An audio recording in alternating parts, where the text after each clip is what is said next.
Oi, turma. Do livro Edificando a Nação sobre Bases e Valores, Nídia Regina Limeira, André de Souza Costa. No segundo texto, Esse Papo de Democracia, Alexandre Garcia. Na segunda parte, o dinheiro do público. Não existe isso de dinheiro público, nem patrimônio público, nem servidor público. Esses termos levam ao falso entendimento que não são de ninguém. Submetem-se a uma abstração. Na verdade, o que existe é dinheiro do público, patrimônio do público e servidor do público, porque tudo vem do distinto público, pagador de impostos e eleitor. Estado, governo não cria riqueza, só gasta ou aplica o dinheiro dos outros, os pagadores diretos e indiretos de impostos, e os que compraram papéis do governo, emprestando dinheiro ao erário. A única fonte de riqueza é o suor dos pagadores de impostos transferido para os governos municipais, estaduais e federal, que precisam ter respeito ao dinheiro do público, porque é um dinheiro suado, inclusive tirado de quem ganha pouco, e muitas vezes nem sabe que está pagando imposto, embutido no preço de tudo que compra, para o seu sustento. Esse respeito precisaria se refletir, no mínimo, na isonomia de férias, aposentadorias, vantagens que deveriam igualar o pagador de impostos privado e o pagador de impostos do servidor do público. A maior lei numa democracia, a Constituição é a lei das leis, a lei básica, cujo objetivo principal deve ser limitar o poder do Estado, protegendo os cidadãos dos abusos da autoridade e, com isso, evitando uma tirania. Começou em 1215 na Inglaterra, quando os barões proprietários de terras impuseram ao rei John a Magna Carta, com a obrigação de o rei respeitar os direitos individuais. No comunismo, o Estado é mais importante que o indivíduo, pois se impõe como representante dos interesses da massa, o proletariado. Na democracia, todo o poder emana do povo e para o povo. A Magna Cartae já não são feitas pelos barões, mas por constituintes eleitos pelo povo, com essa expressa finalidade. A nossa foi assim. Eleitos em 1986, eles trabalharam em 1987 e 1988 e promulgaram isto, entregaram a Constituição ao país em 8 de outubro de 1988. O presidente da Constituição, Ulisses Guimarães, a chamou de Constituição Cidadã, pois é fácil de ser entendida em seus direitos fundamentais, embora seja bastante prolixa. Nossa Constituição estabelece que o Legislativo é o mais importante e decisivo dos poderes, pois é relacionado em primeiro lugar na Constituição e é composto de representantes do povo. Os 513 deputados e de representantes dos 27 estados, os 81 senadores, o Distrito Federal não é chamado de estado, mas elege governador e tem Assembleia Legislativa e Judiciário como as outras unidades da Federação. O povo exerce o poder elegendo seus representantes, vereadores, deputados estaduais, federais, senadores, prefeito, governador, presidente. Esses têm mandato, isto é, receberam pelo voto uma procuração para exercer o poder em nome de seus mandantes, os eleitores que o sustentam pelo pagamento obrigatório de impostos diretos ou embutidos no preço de tudo que se produz, compra e vende. Em contrapartida, os legisladores têm o dever de fiscalizar o executivo e fazer leis que visem ao bem-estar do povo, e os governantes têm a obrigação de prestar bons serviços de segurança, saúde, ensino, justiça, saneamento básico, entre outros. E todos se integram. Os três poderes precisam ter respeito sagrado ao dinheiro do público, porque vem do suor de cada um. A Constituição estabelece que o Brasil é uma república federativa, isto é, uma união de estados que, por sua vez, se compõem de municípios. Município é a célula básica do país. Deveria ser a parte mais importante do país, porque o prefeito e os vereadores são os representantes mais próximos dos seus mandantes, o povo. E ninguém dorme e trabalha num lugar que não seja um município. Em eleição presidencial ou de governador, os candidatos sabem que os melhores cabos eleitorais são prefeitos e vereadores. Muitos jornalistas confundem cidade com município. Eles não são sinônimos. Cidade é um aglomerado urbano que nem é pessoa jurídica de direito público. Uma cidade não recolhe impostos, não presta serviços públicos. Quem faz isso é o município, que tem zona urbana e rural, sede e distritos, e faz limite com outros municípios. Limite entre estados se chama divisa e entre países, fronteira, mas a federação não saiu do papel da Constituição, pois os municípios são a parte menos abonada pelos impostos. A União fica com a parte do leão. É uma rima e não é uma solução. Então aqui ele coloca a questão do dinheiro público, como é importante a gente saber gerenciar isso diante das condições do município, do estado e do país. Tem que ser um gerenciamento responsável e para isso precisa andar de acordo com as leis. E as leis, a nossa lei máxima é a lei da Constituição. Quando um município, um estado ou o próprio país que é gerenciado por pessoas representantes da ideia do povo, que são colocados lá pelo voto do povo, começam a atuar em benefício próprio, ultrapassando as leis, passando por cima da lei maior, que é a Constituição, isso gera um conflito muito grande. Gera problemas, né? Onde, ao invés de beneficiar o povo, eles estão ali apenas sugando o próprio povo. O povo paga pelos representantes que vão lesar esse próprio povo. Quem é que deveria estar equilibrando todo esse sistema para que não haja prejuízos aos pagadores de imposto? Nós temos os três poderes. Nós temos o legislativo, que é colocado na Constituição como o mais importante de todos, porque é o que vai criar leis, que vai criar situações que deveriam beneficiar o povo. Esse é composto, como ele colocou aqui, 513 deputados. Nós temos 27 representantes de estados e 81 senadores. Nós temos gente pra caramba para cuidar do nosso Brasil. E, no entanto, o que eles estão fazendo? Eles estão, muitas das vezes, na madrugada aprovando um aumento de salário deles. E quando se trata do aumento do salário, como houve agora há pouco tempo dos professores, por exemplo, R$18 para os professores. O que você faz com R$18? Você compra 3 pão de queijo e um pingado de café na padaria? Eu acho que dá para comprar, eu acho. Então, o que está acontecendo? Por que não está tendo uma fiscalização em cima do trabalho desses legisladores? O que está acontecendo que esses representantes do povo, que pagam o salário deles e pagam os impostos, mesmo você compra um lápis dentro daquele extrato, né, que a gente pega o papelzinho lá do comprovante de compra, vocês dêem uma olhada lá, o quanto que você pagou para a loja, o produto, a fábrica e aquilo que vem de imposto. Tem produtos que você pega pelas lojas virtuais que o imposto sai mais caro do que o próprio produto. Não compensa. Se ele vem de fora, se ele é internacional, muitas das vezes não compensa mesmo, porque o imposto é 3 vezes mais caro do que o próprio produto. Outro dia eu estava vendo areia de gato, não é internacional, é daqui, areia de gato. Meu filho cria gatos e eu estava vendo saco de areia de higienização, né, para gato. Eu sei que eu ia pagar R$80 2 sacos de areia e para entregar eu ia pagar R$120 a entrega. Eu falei, uai, mas por que isso? Não era só a entrega, eu fui esmiuçar para ver o que estava acontecendo, os impostos.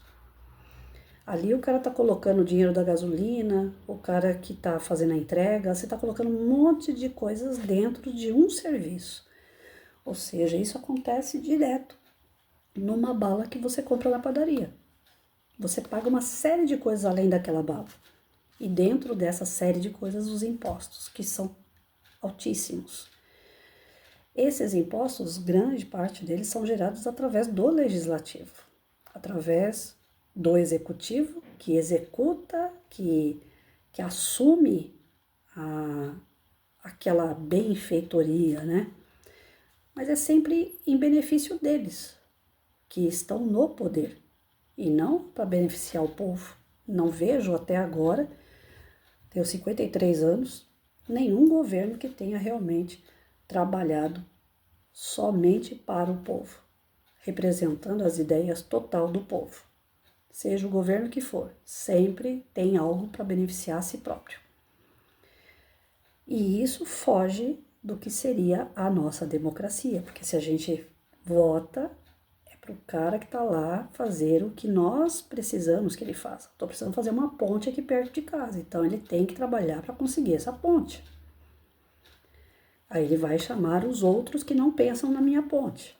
Os outros vão falar, não, cada um tem uma ideia de agradar o seu eleitorado. Fazer o mínimo possível para o povo não se rebelar. E hoje nós estamos vendo que o que está sendo trabalhado é justamente para aquela massa mais marginalizada, vamos dizer assim. Hoje eu peguei, logo quando eu liguei o Instagram, que é por lá que eu busco as notícias, vai chegar uma grande quantidade de TV Smart para presídio. Ou seja, o cara roubou, matou, estuprou, lesou a sociedade e ele vai ter o direito a se divertir com televisões Smart. Smart precisa de Wi-Fi. Vai dar Wi-Fi para presidiário se eles já roubam celular pra caramba aqui fora. Para poder ter acesso dentro da cadeia. No celular eles continuam mantendo golpes, lesando pessoas, ameaçando pessoas. Essas Smart vão ter que funcionar à base de Wi-Fi. Ou seja, a questão do celular vai ficar livre dentro de presídio também. Porque se bloquear o Wi-Fi para não ter acesso a celular, então vai bloquear também as Smart. Então, para que uma televisão Smart? Se eles estão com a ideia de uma televisão para ter aqueles momentos de recreação entre os marginais, então não tinha que ser Smart. Vamos voltar na época do DVD.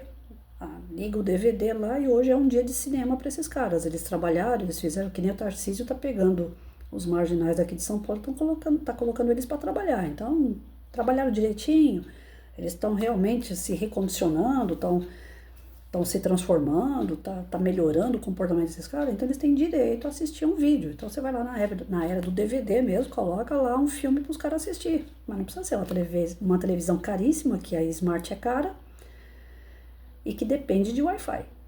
Então nós começamos a ver aí alguma coisa que não está batendo, né? E quem é que está pagando essas TVs? Dinheiro público. Nós estamos bancando a marginalidade. E o servidor e a pessoa que está trabalhando no dia a dia, ela tem uma televisão Smart? Eu aqui em casa eu tenho uma aqui que eu não sei a polegada dela, mas olha o tamanho dela. E eu sou professora. Mas eles vão receber um telão. Então nós começamos a ver as coisas acontecer e diante dessa desigualdade, dar para quem não merece, para quem não paga imposto. Eu acabei de ver um vídeo aqui, eu não sei se é verdade ou não, acabou de chegar no celular quando eu estava começando a fazer a leitura. Eu até voltei lá para mim poder ver o vídeo. O cara tá dentro da cadeia, eu não sei se é verdade, né? Mas também não duvido. O cara tá dentro da cadeia e ele tá lá falando, quando eu trabalhava eu ganhava R$1.500. Tudo que eu ganhava, eu pagava as dívidas e ficava devendo ainda e ainda passava necessidade. Aqui dentro eu ganho 1.700, que é o auxílio reclusão, né? Aqui dentro eu ganho 1.700, como, bebo, durmo de graça, ninguém me perturba, não tô devendo mais nada para ninguém, tá tudo bom. Eu não faço questão de sair daqui. A fala de não faço questão de sair da prisão é que me deixou em dúvida se pode ser real ou não esse vídeo. Mas que eles querem receber o auxílio reclusão, e eu sei que tem o deputado, o Derrite, que está trabalhando muito em razão disso, para derrubar esse auxílio reclusão. Como é que pode? O cara prejudicou a sociedade, foi preso e chega lá, ganha regalia lá dentro, realmente tudo é de graça para ele não faz nada, né? O Tarcísio é que está mudando um pouco isso, mas ele não faz nada, fica lá na ociosidade e continua prejudicando a sociedade, porque entra celular escondido dentro de presídio, chega lá, eles ficam dando golpe no celular, né, pelo celular. Quantas ligações eu recebo aqui de golpe? Essa semana eu recebi aqui uma advogada que é próxima daqui, ela mandando: oi, Patrícia, tudo bem? Eu achei estranho porque ela não me chama de Patrícia. Aí eu mandei um recado pro marido dela, ele: não, isso aí é golpe. Então ela tão ligando no nome dela, com a identidade dela, para dizer que você tem algum processo com ela que está faltando você pagar uma taxa para receber não sei quanto. E é pessoa conhecida. Eles conseguem duplicar o celular, né, o número do celular, as fotos. Um amigo meu conversando comigo meio-dia e pouco, nessa semana ou semana passada, não lembro bem. Tô perdida no tempo. Aí de repente sumiu a foto dele no celular. Eu falei: mas Sandro, sumiu aí a sua foto. Tá a foto de uma mulher. Ele falou: ué, eu não. Ainda brincou, né? Falou: não, eu sou homem, que negócio é esse de foto de mulher? Eu falei: vê o que é isso aí, liga na sua operadora. Tinha duplicado o celular do cara e a gente tava ali, online, na hora. Graças a Deus deu tempo. Mas a pessoa certamente já ia começar a fazer os golpes ali, porque mudou a foto e o número era do meu amigo. Então existem várias formas dos caras prejudicarem a sociedade. E se tiver um governo que facilita para isso, fica mais difícil ainda a vida do cidadão que paga o imposto, né? O nosso dinheiro público, né, que a gente fala, é um dinheiro do público, de alguém que trabalhou e pagou os seus impostos. Aí eu fui funcionária do serviço público. Às vezes vinha gente na escola e falava assim: eu é que pago o teu salário. Eu falava: engraçado, você paga meu salário e eu pago o meu salário também. Porque todo cidadão paga imposto. E o dinheiro do policial, do professor, do enfermeiro, do médico, que é servidor do público, é um dinheiro que sai do bolso de todos que pagam seus impostos. Aqueles que não pagam impostos, que ficam gritando aos quatro ventos, que são marginais, isso e aquilo, eles também pagam imposto, porque eles também, apesar de prejudicar a população, eles também compram coisas, e quando compra, eles estão pagando impostos, não tem jeito, a não ser quando eles roubam, aí não está pagando nada, está saindo de graça para eles, prejudicando totalmente a população. Eu acho que é o que eu posso falar, porque tem coisa que dá vontade de falar, mas não pode falar. Então, a nossa lei maior é a Constituição, é ela que deve estar sendo como um equilíbrio, um ponto de equilíbrio diante dos poderes, né, executivo, legislativo e o próprio judiciário. Quem é o guardião da Constituição é o judiciário.